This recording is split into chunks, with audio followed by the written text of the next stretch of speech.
नमस्कार दोस्तों, स्वागत करता हूँ आपका दीपेश बिज सॉल्यूशन में। ऑनलाइन और ऑफलाइन मार्केट का हर सॉल्यूशन आपको यहीं मिलेगा। तो शुरू करते हैं दोस्तों। एज ए सेलर आपके सामने ऐसे बहुत वर्ड आते होंगे like ISBN, UPC, EAN, SKU।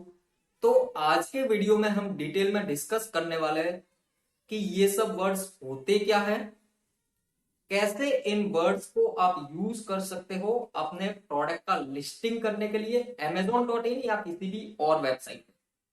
इसके अलावा हम एंड में बात करेंगे कि अगर आपके पास ये कोड्स नहीं है तो कैसे आप अपने प्रोडक्ट को लिस्ट कर सकते हो Amazon.in पे। तो आइए देखते हैं और डिटेल में इनका एक एक करके एनालाइज करते हैं। तो सबसे पहले बात करता हूं SKU का। SKU का फुल फॉर्म होता है स्टॉक कीपिंग यूनिट। आप जब भी Amazon या फ्लिपकार्ट पे अपना प्रोडक्ट लिस्ट करते हो तो आपको एक SKU आईडी लिखने का बोलता है। तो ये SKU आईडी होता क्या है? तो सिंपल लैंग्वेज में अगर आपको बोलूं तो ये आपके प्रोडक्ट का एक नाम होता है जो आप देते हो। अगर इसको मैं एक सिंपल से एग्जांपल में बोलूं तो जब भी घर में एक बच्चा होता है तो उसका एक नाम दिया जाता है।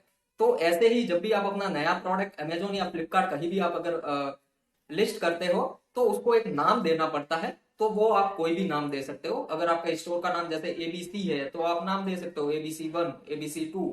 तो ये होता है SKU आईडी। दूसरा और वर्ड रहता है ASIN करके, उसको एसिन भी बोलते हैं। इसका पूरा नाम होता है Amazon स्टैंडर्ड आइडेंटिफिकेशन नंबर। ये आपके प्रोडक्ट का एक 10 डिजिट का कोड रहता है जो कि Amazon आपके प्रोडक्ट को प्रोवाइड करवाता है। अगर सिंपल एग्जांपल लेके बोलूं तो सिंपल एक बच्चे को घर पे ABC के नाम से बुलाते हैं, वहीं बाहर लोग उसको जानते हैं CDF के नाम से। तो यानी ये एसी नंबर जो है जो Amazon आपके प्रोडक्ट को देता है आइडेंटिफाई करने के लिए। तो SKU आपको देना पड़ता है और एसी नंबर देता है Amazon। तीसरा हम बात करते हैं GTIN की। इसका फुल फॉर्म रहता है ग्लोबल ट्रेड आइटम नंबर। ये एक बारकोड में एनकोड होता है और ये तीन टाइप का रहता है। GTIN तीन टाइप का रहता है। सबसे पहला होता है ISBN यानी इंटरनेशनल स्टैंडर्ड बुक्स नंबर। आपने बुक देखी होगी तो उनके पीछे एक ISBN करके लिखा हुआ होता है, एक बारकोड होता है और लाइन में और कुछ नंबर लिखा हुआ होता है, तो उसको बोलते हैं ISBN। अगर आपको बुक्स लिस्ट करनी है Amazon पे तो आपको ISBN नंबर डाल के आप बुक्स लिस्ट कर सकते हो। दूसरा GTIN होता है आपका UPC। Amazon पे आपको प्रोडक्ट लिस्ट करने के लिए UPC कोड्स का भी बोलता है। तो आप आपके अगर प्रोडक्ट का बार कोड है UPC तो आप उसके थ्रू भी अपने प्रोडक्ट लिस्ट कर सकते हो, वो नंबर आपको डालना रहता है। तीसरा होता है EAN यानी यूरोपियन आर्टिकल नंबर। हमारे इंडिया में आप जितने भी प्रोडक्ट देखोगे ज्यादातर प्रोडक्ट्स पे EAN13 वाला बारकोड लगा होता है।